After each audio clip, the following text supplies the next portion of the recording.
नमस्कार दोस्तों, आपके अपने चैनल स्टडी पॉइंट में आपका स्वागत है। आज हम पढ़ेंगे गुरुत्वाकर्षण के बारे में। गुरुत्वाकर्षण क्या होता है, न्यूटन का गुरुत्वाकर्षण का नियम क्या है, गुरुत्व क्या होता है, पलायन वेग क्या होता है, भूस्थायी उपग्रह क्या होता है, आज हम देखेंगे। और ये जितने भी आपको पढ़ाया जा रहा है, ये जेल प्रहरी को देखते हुए, एसआई और एमपी पुलिस को देखते हुए आपको पढ़ाया जा रहा है।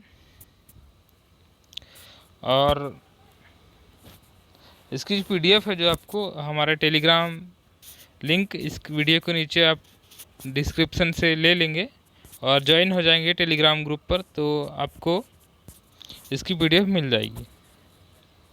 तो देखते हैं दोस्तों, गुरुत्वाकर्षण फिजिक्स का पार्ट है। गुरुत्वाकर्षण का नियम क्या है?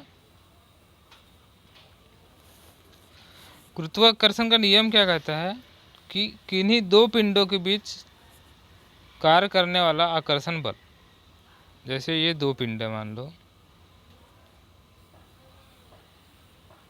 ठीक है, ये दो पिंड है, दो पिंडों के बीच लगने वाला आकर्षण बल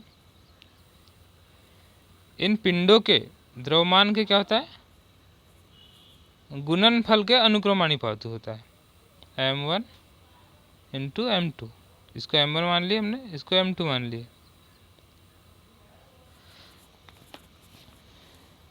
दो पिंडों के बीच लगने वाला आकर्षण बल इन दोनों पिंडों के गुणनफल के अनुक्रमानुपाती होता है, ठीक है। और इनकी जो बीच की दूरी है, क्या है इनकी दूरी, r² मान ली हमने, ठीक है। इनके बीच की दूरी के वर्ग के अनुक्रमानुपाती होता है, ठीक है। इसका क्या बन जाएगा फॉर्मूला, F बराबर जी, हमने कांस्टेंट ले लिए, ठीक है, m1 m2 अपॉन r²। क्या बताए थे हमने, गुरुत्वाकर्षण का नियम क्या है, किन्हीं दो पिंडों के बीच लगने वाला, ये m1 है, ये m2 पिंड है, किन्हीं दो पिंडों के बीच लगने वाला आकर्षण बल इन पिंडों के द्रव्यमान के गुणनफल, ये गुणनफल है दोनों का, m1 m2, द्रव्यमानों के गुणनफल के अनुक्रमानुपाती, और इनके बीच की दूरी क्या थी, r, ठीक है। इनके बीच के दूरी के वर्ग के अनुक्रमानुपाती होता है, ठीक है। ये बन गया आपका फॉर्मूला, F बराबर जी m1 इंटू m2 अपन r², ठीक है। जहाँ जी एक क्या है, नियतांक है। देखते हम, वही दिया है जो आपको मैंने समझाया, किन्हीं दो पिंडों के बीच कार्य करने वाला आकर्षण बल पिंडों के द्रव्यमान के गुणनफल के अनुक्रमानुपाती तथा उनके बीच के दूरी के वर्ग के व्युत्क्रमानुपाती होता है, ठीक है। दो पिंड हमने मान लिए थे m1 और m2, इनकी बीच की दूरी थी r, तो न्यूटन के नियम के अनुसार क्या होगा, F बराबर क्या होगा दोस्तों, जी m1 m2 अपन r²। हमने देख लिया अभी, जहाँ जी एक क्या है, नियतांक है, ठीक है। इसे क्या कहते हैं, सार्वत्रिक गुरुत्वाकर्षण नियतांक भी कहते हैं। समझ आ गया दोस्तों। इसका मान कितना होता है, 6.67 into 10⁻11 newton meter square upon kilogram square, ठीक है। ये आता है ये क्वेश्चन, ठीक है दोस्तों। गुरुत्वाकर्षण नियतांक कितना होता है, एग्जाम में आता ही, पूछता ही है, तो आप इसे याद कर लेना। कितना होता है, 6.67 into 10⁻11 newton meter square upon kilogram square, ठीक है। अब देखते हैं गुरुत्व क्या होता है। हमने अभी क्या पढ़े, गुरुत्वाकर्षण का नियम, ठीक है। अब क्या होता है गुरुत्व। गुरुत्व में क्या होता है, न्यूटन के गुरुत्वाकर्षण के नियम के अनुसार दो पिंडों के बीच एक आकर्षण बल लगता है। देखिए हमने आकर्षण बल लगता है दो पिंडों के बीच यदि इनमें से एक पृथ्वी हो। ठीक है, गुरुत्व में क्या होता है, ग्रेविटी में क्या होता है, इसमें एक पृथ्वी हो अगर, ठीक है, इस आकर्षण बल को गुरुत्व कहते हैं। ठीक है, गुरुत्व में क्या होता है, इसमें एक क्या होता है, पृथ्वी होती है, अगर किसी पिंड को आकर्षित करती है तो एक कौन सा होता है, गुरुत्व कहलाता है यार। ठीक है, यानी कि गुरुत्व वह आकर्षण बल है जिससे पृथ्वी किसी वस्तु को अपने ओर, अपने केंद्र की ओर खींचती है। ठीक है, खींचती है कि नहीं पृथ्वी। ठीक है, इसका मान क्या होता है, 9.8 मीटर पर सेकंड स्क्वायर। ठीक है, ये क्वेश्चन आता है ये दोस्तों, गुरुत्व का मान कितना होता है, तो कितना होता है 9.8 मीटर पर सेकंड स्क्वायर। ठीक है, गुरुत्वीय त्वरण का मान याद हो जाएगा आपको। अब देखते हैं जी के मान में परिवर्तन क्या है। पृथ्वी की सतह से ऊपर या नीचे जाने पर जी का मान घटता है। ठीक है, जैसे एक पृथ्वी है, ये क्या है, पृथ्वी है। ठीक है, हम इसके पोल पर जाएंगे, मतलब ये होता है पोल, ऊपर वाला नीचे वाला, उत्तरी ध्रुव और दक्षिणी ध्रुव, यह है भूमध्य रेखा। ठीक है, इसे विषुवत रेखा भी कहते हैं। ये हो गया विषुवत रेखा। अगर हम जाएंगे यहाँ पर, कहाँ पर, उत्तरी ध्रुव में, तो क्या होगा, जी का मान ज़्यादा हो जाएगा। ठीक है, अगर जैसे जैसे हम नीचे आते हैं, ठीक है, तो क्या होता है, न्यूनतम होते जाता है। यहाँ पर आएंगे हम, क्या हो जाएगा, यहाँ न्यूनतम हो जाएगा। कहाँ पर, विषुवत रेखा मतलब इक्वेटर में सबसे कम होता है। समझ आ गया दोस्तों। क्वेश्चन आएगा हम आपको कि जी का मान सबसे ज़्यादा कहाँ पर होता है। ठीक है, तो आपको आंसर बता देना है, ध्रुव मतलब पोल पर जी का मान सबसे अधिक होता है। ठीक है, पृथ्वी की सतह से ऊपर या नीचे जाने पर क्या होता है, जी का मान घटता बढ़ता है। ठीक है, जी का मान कहाँ होता है महत्तम, मैंने बताया अभी, ध्रुव पर, पोल पर होता है। फिर सबसे कम कहाँ होता है जी का मान, ये होता है विषुवत रेखा, अभी बताया हमने, इक्वेटर में सेंटर में होता है, बीच में पृथ्वी के। फिर क्या है, पृथ्वी की घूर्णन गति बढ़ने पर जी का मान कम हो जाता है। ठीक है, अगर स्पीड बढ़ जाएगी पृथ्वी की घूर्णन गति तो जी का मान कम हो जाता है, और घट जाएगी घूर्णन गति पृथ्वी की तो जी का मान बढ़ता है। क्या है, अगर पृथ्वी वर्तमान कोणीय चाल से 17 गुणी अधिक चाल से घूमने लगे, जो पृथ्वी अभी घूम रही है, अगर इसी के 17 गुना चाल से अधिक घूमने लगे तो क्या होगा, भूमध्य रेखा पर रखी वस्तु का भार शून्य हो जाएगा। ठीक है दोस्तों, फिर हम पढ़ते लिफ्ट में पिंड का भार क्या होता है। आपने देखे होंगे लिफ्ट, बैठे होंगे, आपने देखा होगा, जब क्या होता है लिफ्ट ऊपर की ओर जाती है तो क्या होता है, लिफ्ट में स्थित पिंड का भार क्या होता है, बड़ा हुआ प्रतीत होता है। जैसे आप ऊपर जाते रहते हैं तो क्या होता है, ऐसा लगता है कि हम भार मतलब बड़ा हुआ है इसका। ठीक है, और जैसे जैसे नीचे आते हैं हम, लिफ्ट की ओर नीचे आते हैं तो पिंड का भार क्या होता है, घटा हुआ प्रतीत होता है। आपने बैठा हुआ देखा होगा, नीचे आओ तो क्या होता है, घटा हुआ प्रतीत होता है। ठीक है, जब लिफ्ट एक समान वेग से ऊपर या नीचे गति करती है तो क्या होता है, लिफ्ट में स्थित पिंड के भार में कोई परिवर्तन नहीं होता। ठीक है, नेक्स्ट पॉइंट, यदि नीचे उतरते समय लिफ्ट की डोरी टूट जाती है, ठीक है, तो क्या होता है, वह मुक्त पिंड की भांति नीचे गिरती है। ऐसी स्थिति में लिफ्ट में स्थित पिंड का भार क्या होता है, शून्य हो जाता है। आगे समझ में। फिर नेक्स्ट है, यदि नीचे उतरते समय लिफ्ट का गुरुत्वीय त्वरण से अधिक हो, क्या है, लिफ्ट यदि नीचे उतरते समय लिफ्ट का त्वरण गुरुत्वीय त्वरण से अधिक हो तो लिफ्ट में स्थित पिंड उसी की फर्श से जाकर लगेगा। आया समझे? मतलब यदि नीचे उतरते समय जो लिफ्ट है का त्वरण गुरुत्वीय त्वरण से अधिक हो जाता है तो लिफ्ट में स्थित पिंड जो है उसकी फर्श से उठकर उसकी छत पे जा लगेगा। नेक्स्ट देखते केपलर का नियम। ग्रहों की संबंधित केपलर के नियम क्या कहते हैं? केपलर का नियम क्या कहता है कि प्रत्येक ग्रह क्या होता है, सूर्य के चारों ओर दीर्घवृत्ताकार कक्षा में परिक्रमा करता है तथा सूर्य ग्रह की कक्षा के एक फोकस बिंदु पर स्थित होता है। आपको पता है दोस्तों, सूर्य क्या होता है, प्रत्येक ग्रह क्या है, सूर्य के चारों ओर क्या होते हैं, परिक्रमा करते हैं तथा सूर्य ग्रह की कक्षा के एक फोकस बिंदु पर स्थित होता है। ठीक है, ये तो पता होगा आपको। कि नेक्स्ट पढ़ते हैं हम।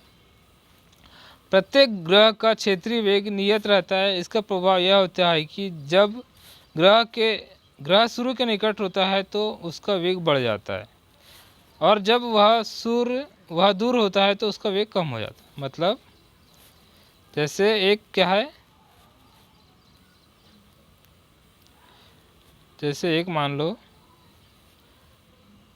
ये सूर्य है, अगर कौन चक्कर लगा रहा है, मान लो कोई ग्रह चक्कर लगा रहा है इसके चारों ओर।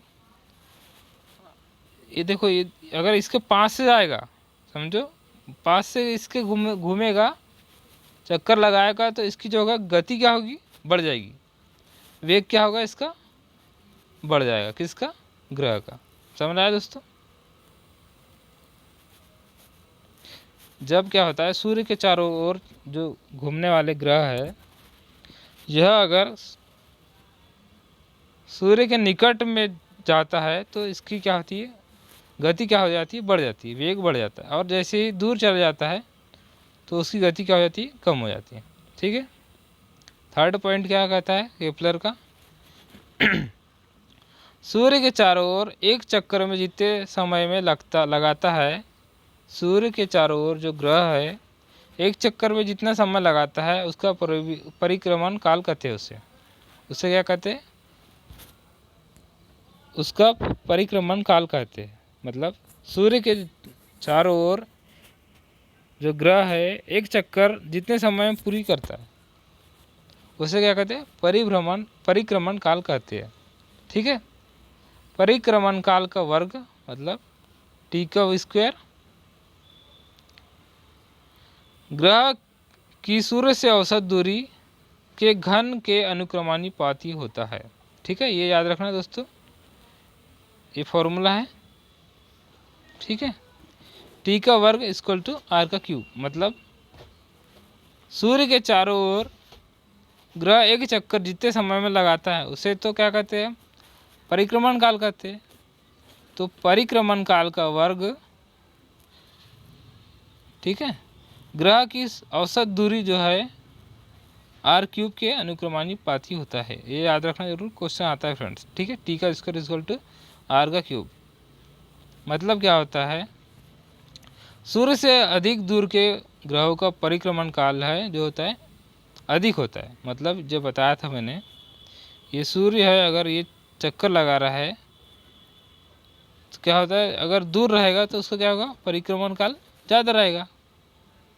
जैसे एग्जांपल ले लेते हैं हम बुध ग्रह जानते हैं आप, जानते हैं ना। बुध ग्रह क्या होता है, कितने दिन लगाता है सूर्य के चक्कर लगाने में, 88 दिन लगाता है। ठीक है। तो मतलब वो क्या है, पास में है ना सूर्य के। और वरुण है, जो वरुण ग्रह जो लास्ट है, ये 165 वर्ष लगाता है। मतलब ये क्या है, बहुत दूर है। आगे समझ दोस्तों, अगर समझ आ गया होगा तो आपको लाइक करें और शेयर करें वीडियो को। ठीक है। फिर क्या हुआ था, प्लूटो, ठीक है, ये जो ग्रह की श्रेणी से निकाल दिया था, आपको पता है 2006 में। ठीक है, अब कौन सा ग्रह बन गया सबसे दूर का? वरुण बन गया। फिर पढ़ते हैं हम उपग्रह क्या होता है।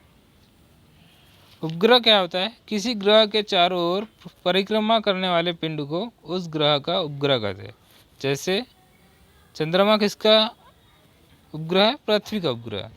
ठीक है, तो जो उपग्रह किसके चारों ओर घूमते हैं? ये घूमते हैं ग्रह के चारों ओर। आया समझ? नेक्स्ट पढ़ते हम उपग्रह की कक्षीय चाल। ठीक है, उपग्रह की कक्षीय चाल उसकी पृथ्वी तल से ऊंचाई पर निर्भर करती है। उपग्रह पृथ्वी तल से जितना दूर होगा उतनी ही उसकी चाल कम होगी। समझ आया दोस्तों? नेक्स्ट है उपग्रह की कक्षीय चाल उसके द्रव्यमान पर निर्भर नहीं करती। एक ही त्रिज्या के कक्षा में भिन्न भिन्न द्रव्यमानों के उपग्रह की जो चाल होगी वो समान होगी। नोट देख लेते हैं। पृथ्वी तल के निकट चक्कर लगाने वाले उपग्रह की कक्षीय चाल कितनी होती है? लगभग 8 किलोमीटर पर सेकेंड होती है। समझ आ गया? कौन चक्कर लगाता है पृथ्वी के चारों ओर? चंद्रमा। ठीक है, फिर देखते हैं उपग्रह का परिक्रमण काल। उपग्रह अपनी कक्षा में पृथ्वी का एक चक्कर जितने समय में लगाता है उससे क्या कहते हैं? परिक्रमण काल कहते हैं। ठीक है, परिक्रमण काल बराबर क्या होता है? कक्षा की परिधि बटे कक्षीय चाल। ठीक है, कोई कक्षा है इसकी परिधि होती चारों तरफ। ठीक है, बटे कक्षीय चाल। देखते हैं फर्स्ट, उपग्रह का परिक्रमण काल भी केवल उसकी पृथ्वी तल की ऊंचाई से निर्भर करता है। ठीक है, उपग्रह जितना दूर होगा उतना ही अधिक उसका परिक्रमण काल होगा। ये बताया था मैंने आपको। नेक्स्ट है उपग्रह का परिक्रमण काल उसके द्रव्यमान पर निर्भर नहीं करता। ठीक है, नेक्स्ट है पृथ्वी के अति निकट चक्कर लगाने वाले उपग्रह पर परिक्रमण काल कितना होता है? 1 घंटा 24 मिनट होता है।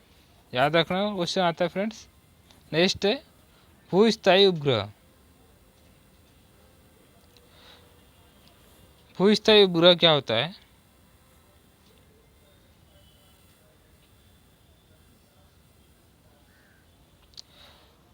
यह एक ऐसा उपग्रह है जो पृथ्वी के अक्ष के लंबवत तल में पश्चिम से पूर्व की ओर परिक्रमा करता है। पता होगा आपको। ठीक है, जिसका परिक्रमण काल क्या होता है? पृथ्वी के परिक्रमण काल के बराबर होता है। किसका होता है? भूस्थायी उपग्रह। जानते हैं आप दोस्तों? ठीक है, कितना होता है? 24 घंटे। क्वेश्चन आता है भूस्थायी उपग्रह का परिक्रमण काल कितना होता है? तो कितना होता है? 24 आवर।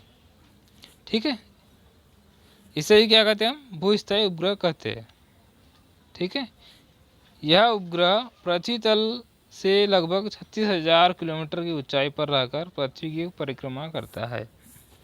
ठीक है दोस्तों, क्वेश्चन आता है कि भूस्थायी उपग्रह कितनी ऊंचाई पर पृथ्वी की परिक्रमा करता है? तो कितना आएगा? 36,000 किलोमीटर ऊंचाई पर। ठीक है, फिर क्या है? भू तुल्यकालिक कक्षा में संचार उपग्रह स्थापित करने की संभावना सबसे पहले आर्थर सी क्लार्क ने दी थी। फिर नेक्स्ट पढ़ते हैं हम पलायन वेग। ठीक है, मोस्ट इम्पॉर्टेंट है ये भी। पलायन वेग क्या होता है? पलायन वेग वह न्यूनतम वेग है जिससे किसी पिंड की पृथ्वी की सतह से ऊपर फेंके जाने वाले गुरुत्वीय क्षेत्र को पार कर जाता है, पृथ्वी पर वापस नहीं आता। मतलब दोस्तों ये पृथ्वी है, पृथ्वी से हम अगर कितनी स्पीड से फेंकेंगे? 11 किलोमीटर 11.2 किलोमीटर पर सेकेंड की स्पीड से किसी वस्तु को फेंकते तो वह दोबारा वापस पृथ्वी पर नहीं आती। इसे क्या कहते हैं? पलायन वेग कहते हैं। ठीक है दोस्तों, पलायन वेग वह न्यूनतम वेग है जिससे किसी पिंड को पृथ्वी की सतह से ऊपर फेंके जाने पर वह गुरुत्वीय क्षेत्र को पार कर जाता है। ठीक है, मतलब वापस नहीं आएगा दोबारा वो। कितने की स्पीड से फेंकेंगे? 11.2 किलोमीटर पर सेकंड। क्वेश्चन आता है दोस्तों, ध्यान रखना है ना। यानी कि पृथ्वी तल से किसी वस्तु को 11.2 किलोमीटर से अधिक वेग से फेंक दिया जाए तो वह पृथ्वी तल पर वापस नहीं आ जाएगी। आएगी क्या? नहीं आती। ठीक है दोस्तों, आज के लिए इतना ही। आप इस चैनल को ज़रूर सब्सक्राइब करिए, और इसकी जो PDF है आपको वो हमारे टेलीग्राम चैनल उसमें मिल जाएगी। आप ज्वाइन हो जाइएगा, इस वीडियो के नीचे में उसकी लिंक है, तो आपको उसकी PDF मिल जाएगी।